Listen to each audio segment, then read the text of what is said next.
Welcome to Whisper of History. Today, we journey into the mind and chilling actions of one of history's most terrifying serial killers, Edmund Kemper. Known for his gruesome crimes and unsettling post-murder behaviors, Kemper's story reveals a world of twisted psychological torment and unthinkable acts. Prepare to learn about his life, his brutal murders, and the chilling events that followed each one. Hold tight, this story is darker than you might imagine. Born on December 18, 1948, Edmund Emil Kemper III grew up in Burbank, California. Even as a child, he stood out for his unusual behaviors. His father, Edmund II, was a war veteran who tried to be a good father, but Kemper's mother, Clarnell, was a different story. She berated and insulted him, often calling him worthless and weak. This relentless abuse created a deep-seated anger toward his mother and women in general, anger that would later manifest in horrifically violent ways.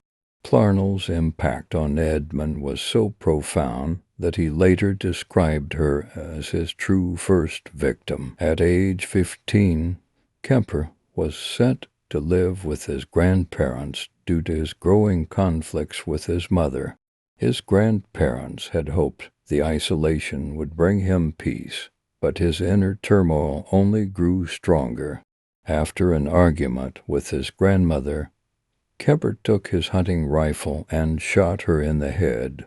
He then fired twice more, ensuring she was dead, but his rage wasn't satisfied. When his grandfather returned home and saw his wife's body, Kemper shot him as well to keep him from being upset by her murder. Later, he would describe this first murder as a way to release the anger he felt toward his mother. His grandmother, to him, was a substitute target. Even more disturbing, Kemper recalled the cold detachment he felt during and after these murders.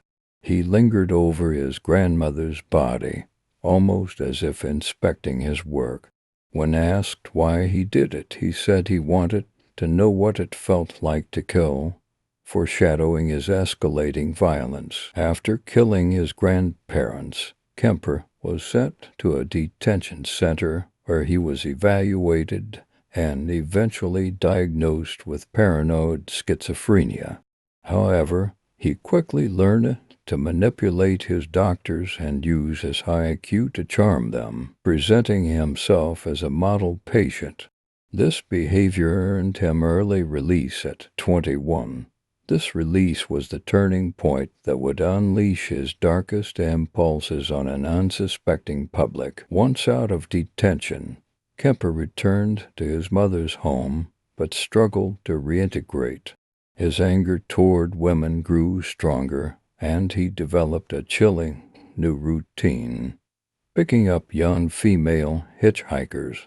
Between 1972 and 1973, he picked up, murdered, and desecrated the bodies of 6 young women. His first victims were Mary and Pess and Anita Lucchesa. After taking them into his car, he drove them to a remote area where he strangled and stabbed them, but that was only the beginning.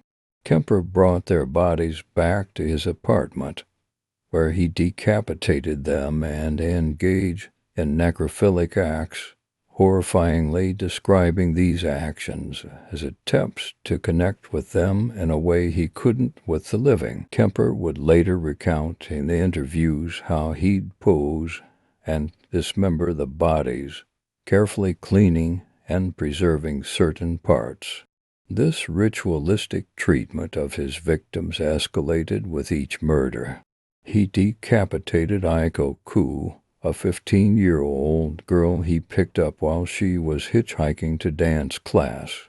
After her death, he violated her remains and kept her head for days, which he would talk to as if she were alive. Over time, his hatred for his mother had grown to unbearable levels.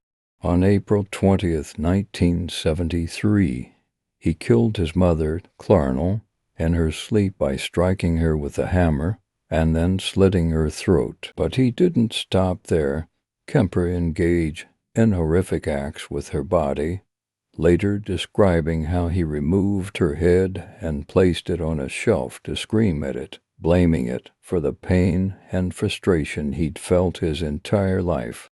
He also reportedly put her vocal cords down the garbage disposal, symbolizing his desire to silence her forever. This act was perhaps the darkest expression of his disturbed psyche. Kemper later claimed that he had seen this as his final release from her hold on him. This murder marked the end of his spree, as he finally felt liberated from her control. It was also the last of his horrific attempts to connect with his victims post-mortem. Shortly after his mother's murder, Kemper drove to Colorado, but eventually called the police to turn himself in. In the trial, Kemper recounted each horrific detail with a calm that shocked the court.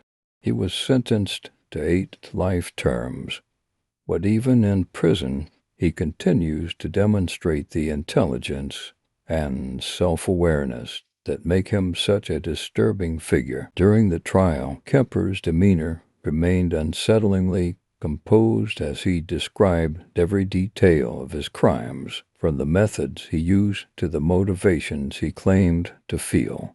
Even now, serving his sentence, he's known to participate in interviews, eerily reflecting on his crimes as though he were an outsider to his own actions. Edmund Kemper's story serves as a haunting reminder of the depths of human darkness. By exploring the forces behind his actions, we aim not to glorify his deeds, but to understand what drives such extreme behavior. His life stands as a grim example and warning about the psychological darkness some people harbor. Thank you for watching. If you're interested in more deep dives like this, don't forget to subscribe to our channel.